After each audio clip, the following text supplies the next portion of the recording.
Welcome to It's in the Details, a podcast where we take a sneak peek behind the curtains to see how remarkable events really happen. Whether you're an event professional, a community leader, or just curious about what goes on behind the scenes, this is your all access pass to learn how the magic happens.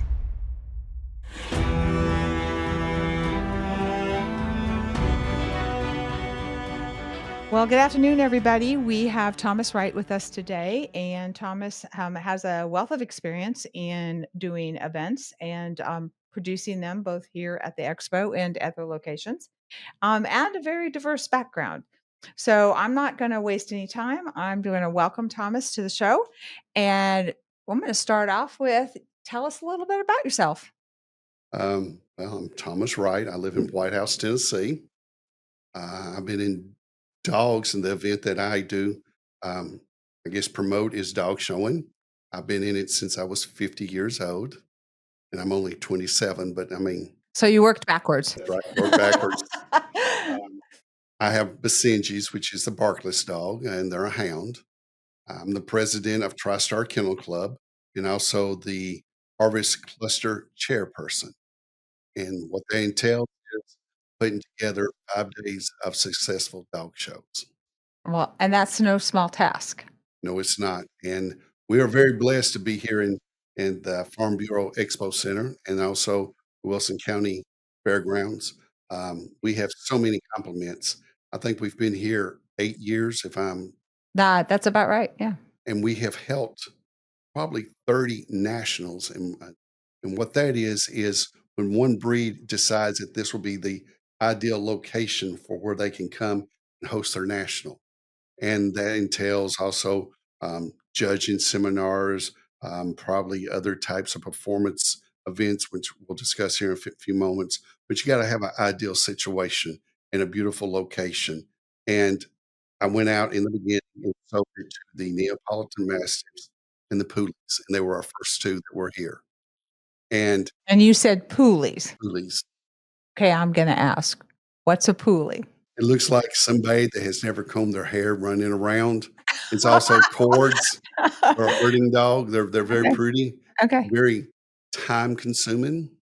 The Neapolitan Mastiffs, for example, are probably some of the ugliest dogs you will ever see, but they were to guard the castle in England or large house, and they are to scare you. And when you look at them, you get scared.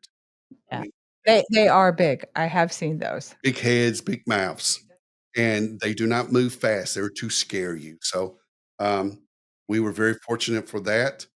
The following year, we did not have a national, but then after that, people started talking and it escalated. And this year, we've got 5 nationals. Next year, we've got 7, and it keeps growing and growing. I mean, we're very blessed for this place, and our club in Tullahoma is very thankful. And y'all, everybody, it sounds like I'm a Southern here, y'all, but everybody makes it very easy when you work together for the same objective.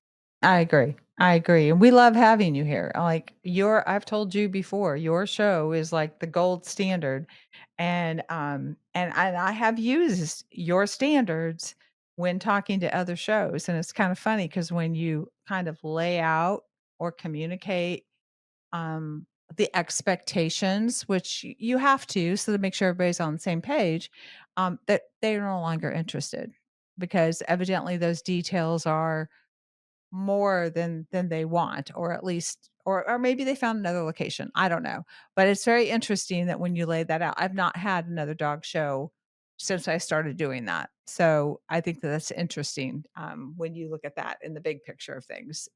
Well, and thank you, but we always try to set the bar higher every year that we're here. As everyone knows, it's not always a smooth ride. We've had bumpy roller coasters here. We've had our ups and downs. I would say majority of our problems that y'all have with is our spectators or exhibitors, and we have to take care of that. And the best thing you can do is say it's taken care of and take care of it. And as I was telling some people earlier, there's some fairgrounds that are very nasty when they come to you. And y'all are very professional, and we're very grateful. Well, thank you for that. But I have to say thank you to you as well because when there has been some challenges that have come up, and there always is, Yes. I have yet to see an event that was flawless. I don't think the word flawless and event belong in the same sentence, honestly. But when there is a challenge or there is something that comes up, you're right on top of it. And that means a lot from the venue side to know that there doesn't have to be an intermediary struggle before the challenge gets dealt with. You just deal with it. And we appreciate that, and I would think any venue would appreciate that. Well, talking about my background, originally I was in catering, food service management. And a lot of times you went into a location that was not the greatest clean or maybe the greatest to deal with, but you left it in super shape and you made sure everything went super because you were there and everything had to be so way. So I've basically carried that into dog showing the events.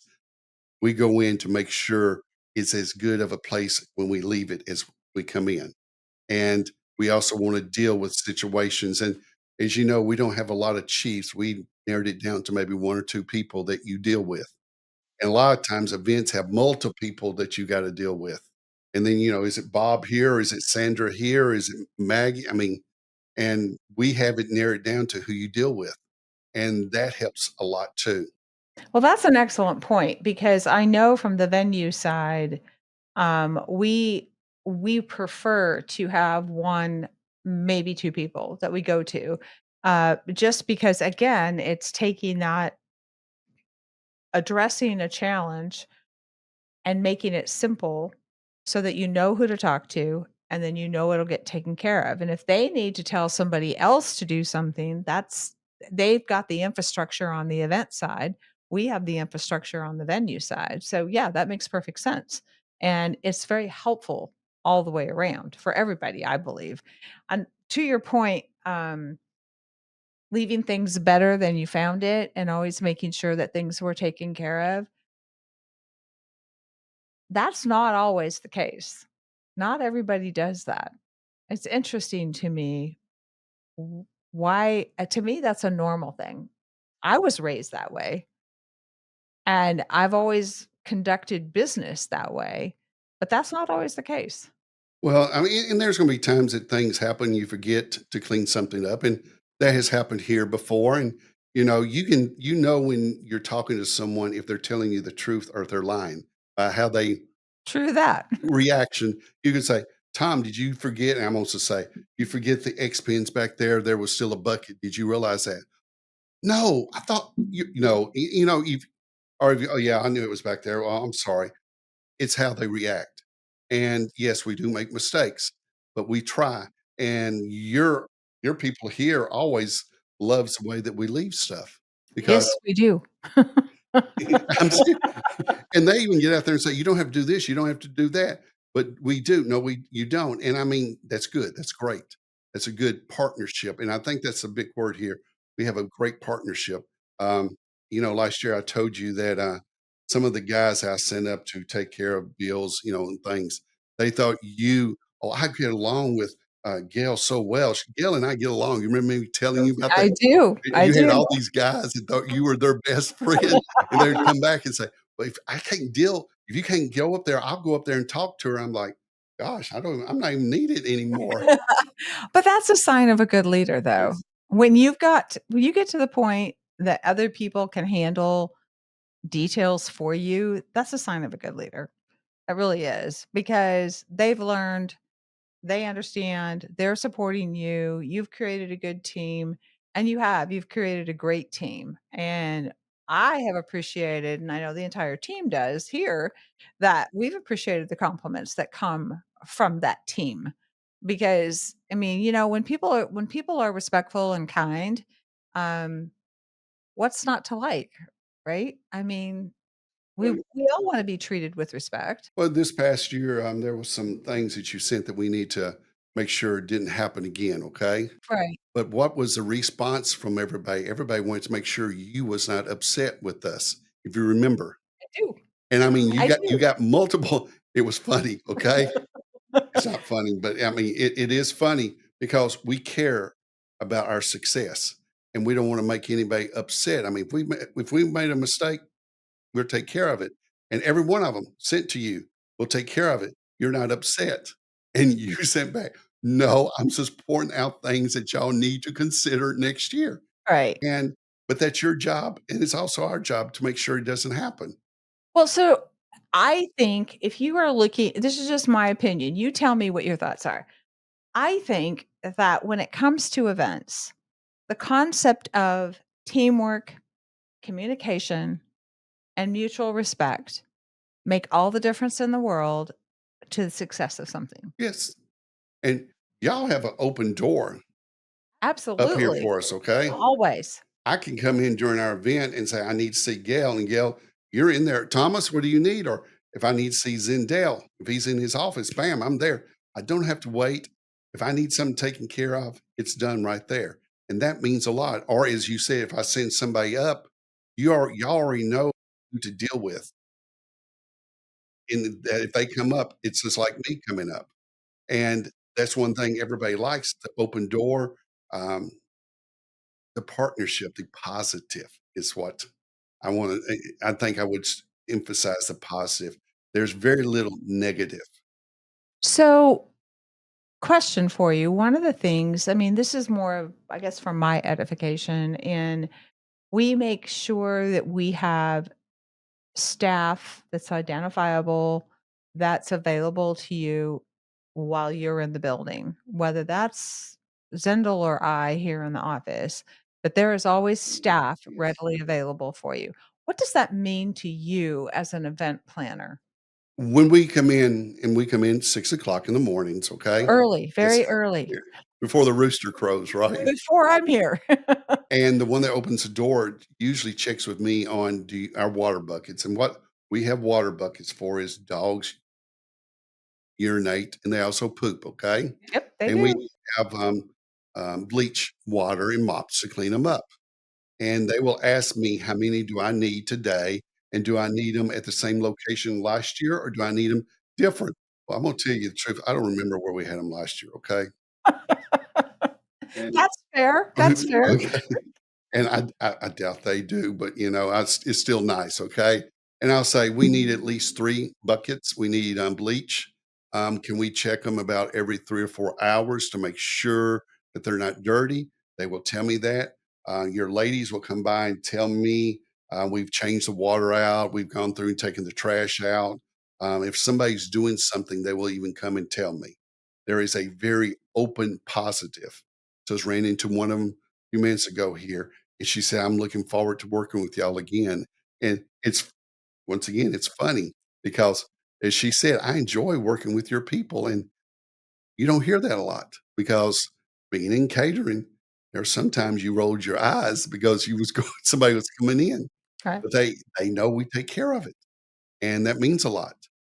And I'm looking forward to it. We'll come in with our game Tuesday, lay everything out, um, and go from there. I do know that we're having some changes this year on our show. We're going to be bringing the vendors in inside and putting them against the wall. In the past, we've had people that have left cages there, even dogs in it, and of course, that's not allowed. So we're trying to eliminate a problem without ticking off the exhibitors. Right, right. Our job is also to Just appease. kinda rearranging the structure a little bit. Yes, we're still going to try to have the 20-foot walkways. We're looking at 14 rings in the expo center, 3 this year in the MIT. Next year it will go to 2, and we will start putting another ring in your, is it, excuse me, Hell Moss or Mouse Hell? Hail moss. Yeah. We'll be putting one in there, and that's where we're going to start putting the poodles. Oh, okay. Poodles like grooming around the rings, Oh, and okay. they have 80 plugs there. We're going to be readjusting for next year. Now is this readjusting due to the growth of Yes. participation? Our largest show last year was 1,700 dogs. Okay. Yeah, it's really interesting getting the look seeing the look on people's faces when you go, "Oh, you had a dog show." I mean, dismissively, how many dogs did you have? I was like, somewhere between 15 and 1,700, and they're like, "What?" That's one day. Okay. So if Well, you take our numbers, we had a total entry of around 7,500.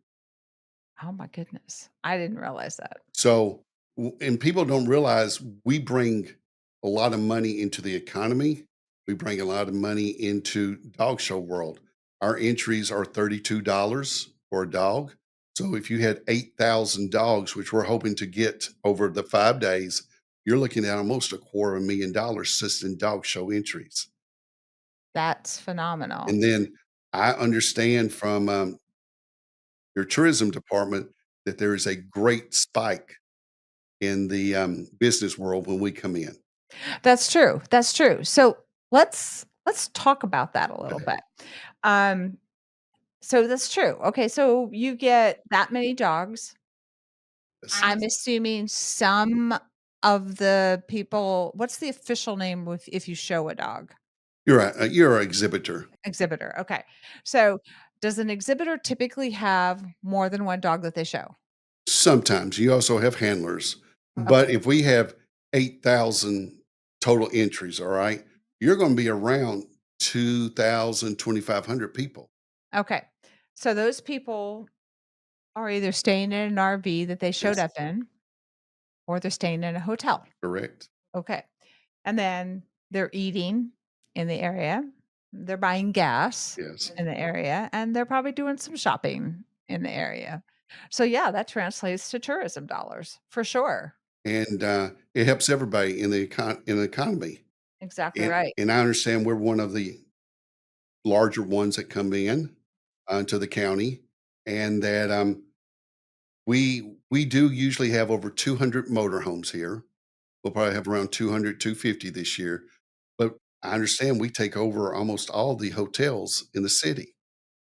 Okay. That would make sense. That would make They allow absolutely dogs, okay? Excuse me. right, right. Which we have a whole list for you Yes. that tells you which ones allow dogs and which ones don't.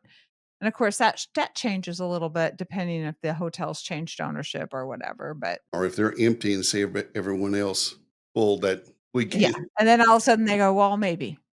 Yeah, But yes, we do put our judges at a hotel where there's no dogs on purpose because we don't want exhibitors. And this will be our 8th year with them too. Just like with y'all, they've been very loyal and very workable. Who is it? Cedar. Cedar Inn Oh yeah, Lodge. Cedar Lodge. Used to be Executive Inn, Yes, and their manager is very nice to work with, yes, absolutely. Katie. It is Katie. Katie And Biddle. yes, and they take care of our judges, and we're very appreciative. That when the judges are happy, you're halfway there. Now you got to get the exhibitors happy, and that's not always. But if judges are happy, then they're going to be smiling throughout the day. And That's judge good. and Well, judge, because you're making it easy for them. You're taking care of all the other details. yes, All they gotta do is come in and do what they're there to do. that's right. So we are expecting 2,000 plus this year. We have 4 nationals. We've got the Neapolitans back, the Dogo Argentinos, Don't even know if I know what that is. the Wire Pointing Griffons, I do know that one. and the Tree and Walker Coonhounds. Okay, don't know what that is either. So it's kind of like UT's Coonhound to a degree. Oh, okay. Hmm. And then we're going to have some Coonhound bench shows. So Okay. where some of the locals can come in and participate. And that Now have you done that before where the locals came in? no, this is the bench shows for the Coonhounds. Oh, And it's interesting. totally different from our all breed show, but it will also bring in the community. And what we are trying to do this year is not everybody can get a dog that can get a championship, okay? But there's other things you can get on your dog and be just as proud. We're going to have dock diving this year. Dock diving. Yes. So you need to go out there and watch a dog jump 25 and 30 feet. I'm gonna have to check that one out for sure. We got our fast cats where they're timed to run 100 yards. We've got scent shows where they use their nose to locate rats in certain areas. We're doing the Fiddler's Grove. We're going to have weight pulling. And guy told me a few months ago he had a Chihuahua pull 2,000 pounds. I find that hard to believe. And I said, wow, they used to have Chihuahuas on the Taco Bell commercial about Godzilla. This one could take on Godzilla. But we're going to have farm dog. We're going to have temperament testing. You can get your canine good citizenship, and you also can get your trick dog. And some of these things, people can come back, and if their dog's not entering the show, but they have papers, AKC papers, they can participate in some of these. We want the community to see that it's time to have fun with your dogs. And as I said, you don't have to be running around the ring, and your dog don't have to look perfect, beautiful, and perfect like a model. You know, dock diving, you're not going to look like a model, but if No, you come join, you're gonna look pretty soaked when you get out of there. that's right. Yeah. And we're very excited about all these performances. Will be our first time, but it also will help bring in more nationals, and we also will have obedience and rally. So there's some things out there that people are to come see, especially the fast cat where they run 100 yards. If you ever get to see a greyhound, a racing greyhound, run 100 yards in 5.9, that's pretty amazing. I can only imagine that. It's a thump. Their movement is a thump. It's almost like a heartbeat or a rhythm, but that's because they're racing. Well, yeah, when they run, it looks like they're gliding. Yes. I mean, the I don't know, just I look at my 2 dogs, which are not show dogs, okay, but, um, I've got almost 90-pound English cream retriever. She runs, but she sort of saunter runs. She doesn't really run. But then I've got the, one-year-old 50-pound golden retriever, and man, she is to say she's light on her feet, that's an understatement, man. She runs, but she runs like a deer, and I'm like, it's so interesting. The 2 of them are so different, but she also leaps like a deer, but that's a whole whole 'nother story, so But at the end of the day, people can pay $5, maybe it's 10, just to run your dog to see if it could ever run a fast cat. And some people just want to see their dog run. That's fine. And I would pay $5 or $10 to see my dog run it. Okay, 100 yards. What time did the dog get? Oh, it got 8.9 seconds. Wow, is that good? Well, yeah, if your dog would get so many points. We had a Basenji, his name was 42. He was the first B cat, D cat, F cat, and F cat 2 in fast cats.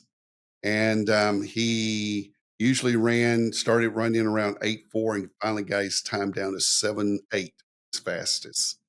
And he was the fastest Basenji for 1 year at 25 miles per hour. that's incredible. That's incredible. So, let me shift gears just a little bit. You guys have an amazing show, an absolutely amazing show, and, like I said before, we use that sort of as the gold standard. If you wanna bring a dog show in, this is the expectations. It's a two-part question. Number 1, what is the why to produce the show? Okay, because 'cause you've got the Harvest Cluster group, but you guys produce this massive show. And then what is your personal why for why you choose to put all this time and energy and work into it? In the past, we have taken our proceeds and um, don't make donations. We also put some back to where if we ever have another COVID experience, Please don't speak that into the world. but it will never happen. But if we had one dog, we want to be able to survive 2 years paying everything. So we kind of have money laid back. A savings account. Yes. And that sits in a CD where we cannot touch it. But we have gone around in the past. One year we made a $2,500 donation to a policeman that had a stroke. You did? That was here? We have made two giant donations of $5,000 each. That was to the Great Smoky Mountain Dog organization that um, war veterans that had post. PTSD? Yes. Mhm. Um, they had dogs that were made for them and was trained for them. We've also given face masks in the past to the fire departments here. We have also in Mount Juliet, when all those cherry trees got knocked down during the tornado. Yes, I remember that. We donated 20 of them to be dug and everything. We have made donations to a veterinarian place that's down in Antioch that will give food and do surgery free of charge for senior citizens. Wow. And then y'all have a place in Mount Juliet that is a old dog sanctuary. I've heard of that, but I don't know anything about it, but I have heard of that. We visited and made a donation. So Oh. we try to take care, and not everything is worthy of your donation because not everything goes to where it's supposed to. We're trying to figure out what we're going to do this year, So and what's that selection process look like? I mean, how do you evaluate what is appropriate or not appropriate? we visited. We want to see a tour, and we want to talk to the people. The sanctuary, we had a meeting down there. They took us all through it, showed us everything, explained things to us. This vet place that takes care of for senior citizens took us all the way through it. If you open your doors and then you allow us to question you, you're going to have to be pretty up and up. Yes. Okay. Yes. So And the integrity of the gift is important to yes, you. yes. Your Okay. policeman came up here. I think he cried and his wife He cried. did. They all cried. Yes. Okay. The fire department was very grateful of it.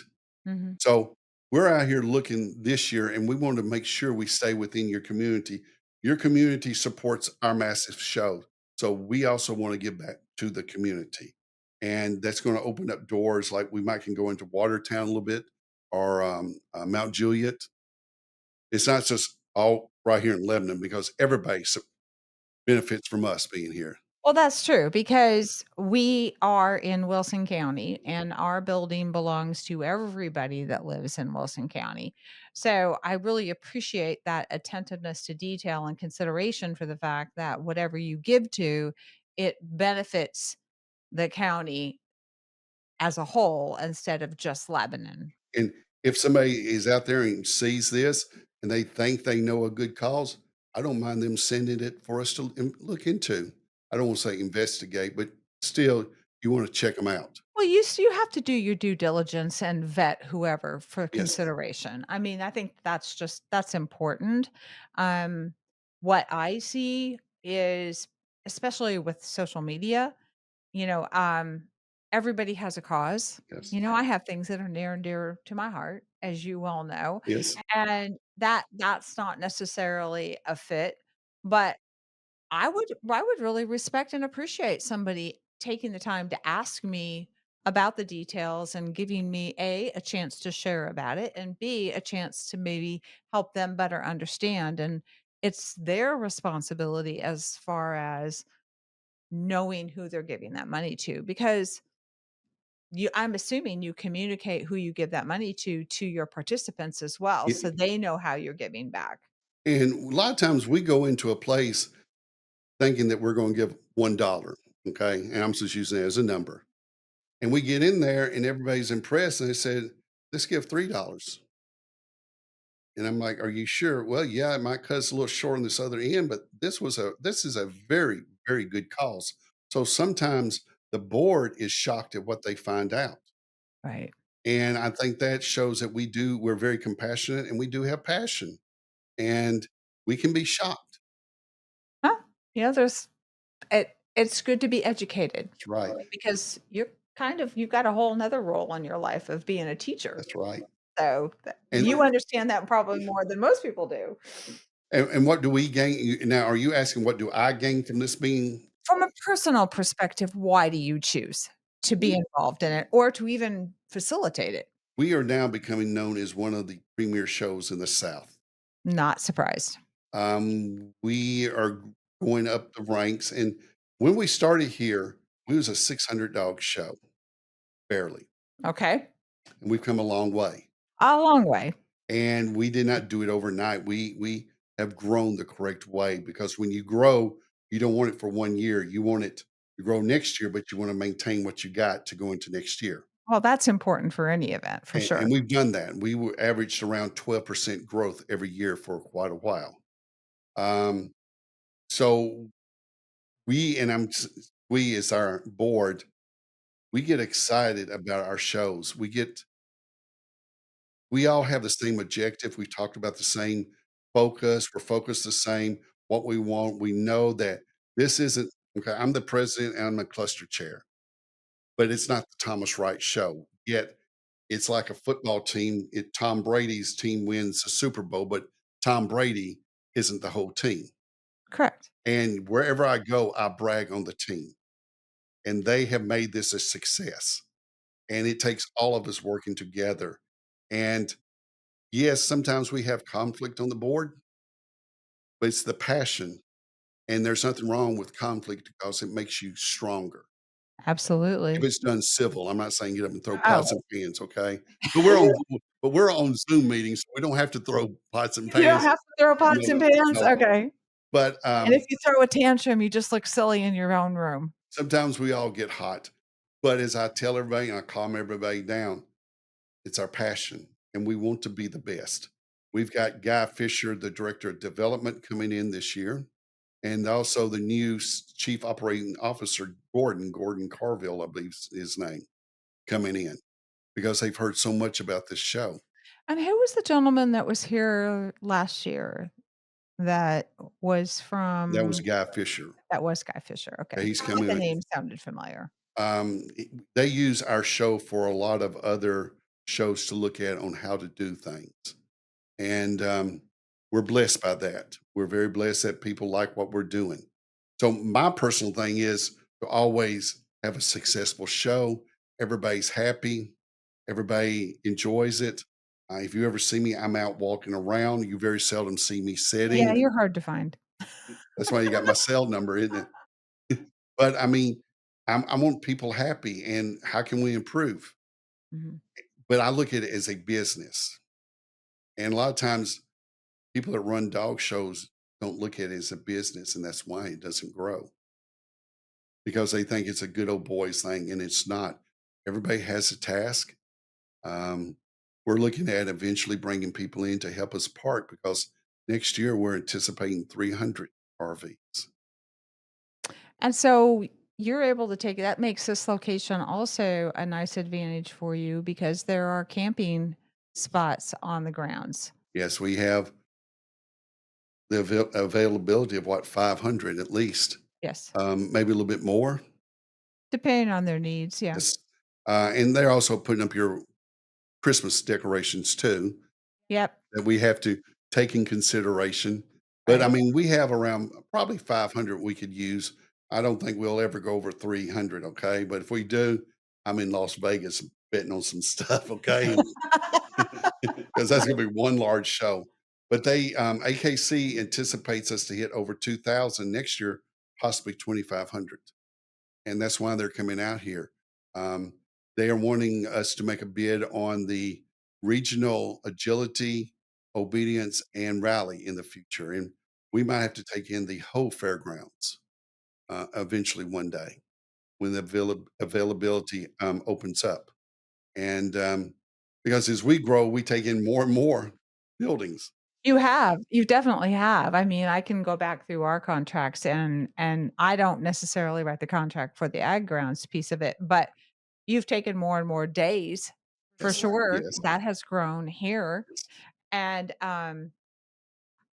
you said something about, bringing in more people. You see it growing. And you almost become part of the fabric of the local area. Like, you don't live in Wilson County, no. but you become part of the fabric of Wilson County while you guys are here. And I think that that's important for people that are not part of the show to understand that while you're here, you're part of the county. You are contributing. And I think that's super important for people to recognize. Well, this year, our trophies, we have we try to keep everything Tennessee oriented. We've got some guitars that will have the where you can put your frame in at the bottom. We'll be giving away. We've got some that artist place that's down on Murfreesboro Road, close to the old museum down there. There's a lot of artists that makes pots and all that. We bought butter dishes this year that will have every flower from the state of Tennessee on each, How cool is and they'll that? be over to get it. And then, of course, we've had Jack Daniels that will be doing our best in shows. Um, we're working on trying to get a sponsor for our 20th year next year, dog food company, either Purina or Royal Canin. So we're working on that. It's a 24-hour job. Like you said, I'm a teacher, so I already have a full-time job. But you deal with a whole lot of a whole different dimension of craziness. That's true.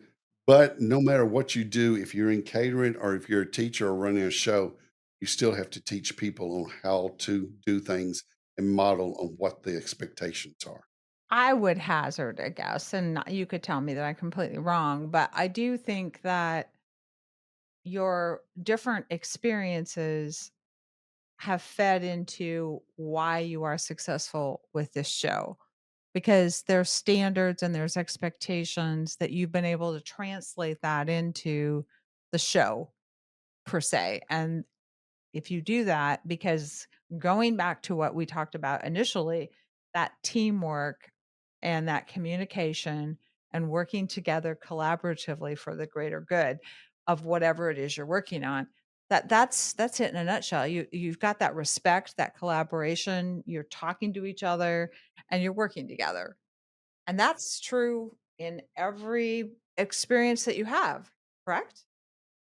Most people look at everything goes from the bottom up, and that's not my philosophy. If everything's going to be a success, then the top person's got to set the standards and expectations. And you don't make anybody do anything that you've not already done. And you get in there and you work with them.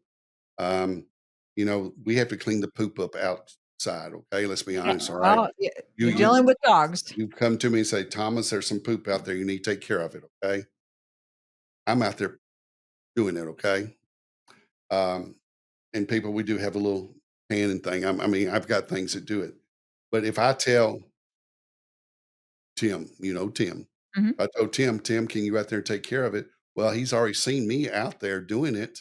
So more than likely, he's going to go out there and do it because if the top guy's doing it, mhm. he's not asking anything. And I think that's where our success starts because they know I've done it or I will be right there beside you doing it. All right. And that makes you feel good. I mean, you even know that in your position. Mhm. And when your boss is working beside you, you can't really complain because you're both there doing it.